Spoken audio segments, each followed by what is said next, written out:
아동 인신매매 피해를 다룬 영화 사운드 오브 프리덤이 미국 박스오피스에서 흥행에 성공했습니다. 개봉 직후에는 1위를 차지했고 이후 연달아 개봉한 블록버스터 사이에서도 3위 안에 들었습니다.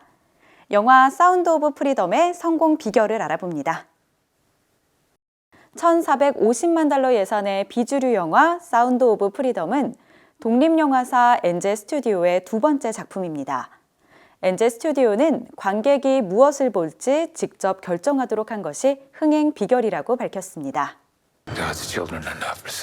영화 사운드 오브 프리덤은 개봉하자마자 놀라움을 안겼습니다. 지난 4월 25만 달러로 제작된 영화 하나님의 마음은 개봉 첫 주에 박스오피스 3위에 오르며 600만 달러의 수익을 거두고 헤드라인을 장식했습니다. Throw this down for a catch.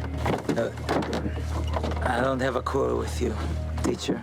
이어서 드라마 선택받은 자는 할리우드의 자본 없이 크라우드 펀딩으로 제작돼 3번의 시즌을 성공적으로 마쳤습니다. 그뿐만 아니라 메이저 영화 제작 및 배급사인 라이온스 게이트가 전 세계 배급에 나섰습니다. 이 소동의 원동력은 뉴욕이나 LA에 있지 않습니다. 엔젤 스튜디오는 유타주 솔트레이크 시티에서 남쪽으로 69km 떨어진 인구 12만 명의 높이 솟은 산들과 폭포가 있는 작은 도시에 있습니다.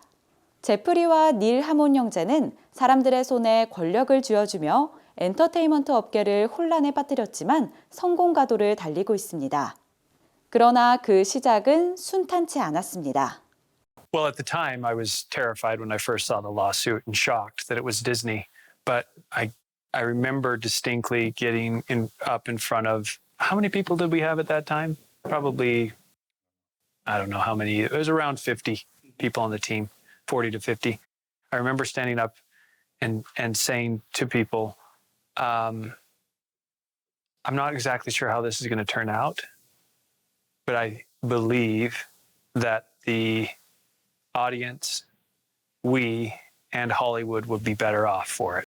디즈니는 엔젤 스튜디오의 비드 엔젤 플랫폼을 저작권 침해로 고소했습니다.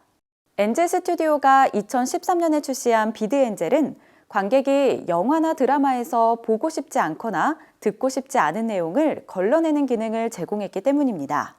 When we were in trial, the number 2 guy at Disney was there the entire week, and their half of the room was filled with suits of sophisticated lawyers and people watching. And our half of the room was a measly crowd. And then the families would come in and sit down and cheer for us. And then they'd have to leave, or children would come and Little cheer Orthodox Jewish families would come in and sit down and be like, you can do it, you can do it. And so it's like this sea of high billing hours against, the margins of Hollywood society. 그럼에도 엔젤 스튜디오는 기적적으로 승리했습니다. We should have lost. We really should have, and but we didn't, and we can't take credit for that. It was a mixture of families like those stepping up and putting up $10 million for us to fight the battle. And as far as I'm aware, we're the only company that's ever survived, like a startup company that's ever survived a big lawsuit like this from Disney. 이후 엔젤 스튜디오는 꾸준히 성장했습니다. 그리고 여전히 익숙한 방식으로 일합니다. Leaving bankruptcy, we were at somewhere in the 30 range, maybe 38 people. Today, we're at over 140. When Disney sued us, we did $8 million. Last year, we did 120. We got a bunch of projects coming. Let's look at the new project lineup for 2023. All right, Tempest. This is based on a sea monster. It's an animated series. 엔젤 시청자 10만 명이 수백 개의 프로젝트 제안서를 확인하고 엔젤 스튜디오가 무엇을 제작하고 기금을 모금할 것인지 투표했습니다. 닐 맥도너 주연의 더 시프트가 그렇게 제작된 영화입니다. 1,000 versions of you in 1,000 different worlds, all working for me. Where's my wife? I shifted her. 이처럼 관객에게 선택권을 주는 것은 형제의 어린 시절 경험에서 비롯된 결정이었습니다. It was intuitive.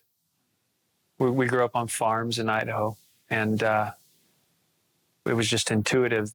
in 2016, it wasn't intuitive to anybody else. It was just intuitive. We believed that if you give people ownership, Neil gives the example of owning versus renting in a home, you know. So we had this idea that we can raise money through the crowd, and because they own part of the network, they're way more conscious and want the network to work, and they're helping market us and defend us. And so we have 12,000 investors who invested in Angel Studios. It was also intuitive just because when we were growing up, our parents would share with us films, but they were very select few that we could watch.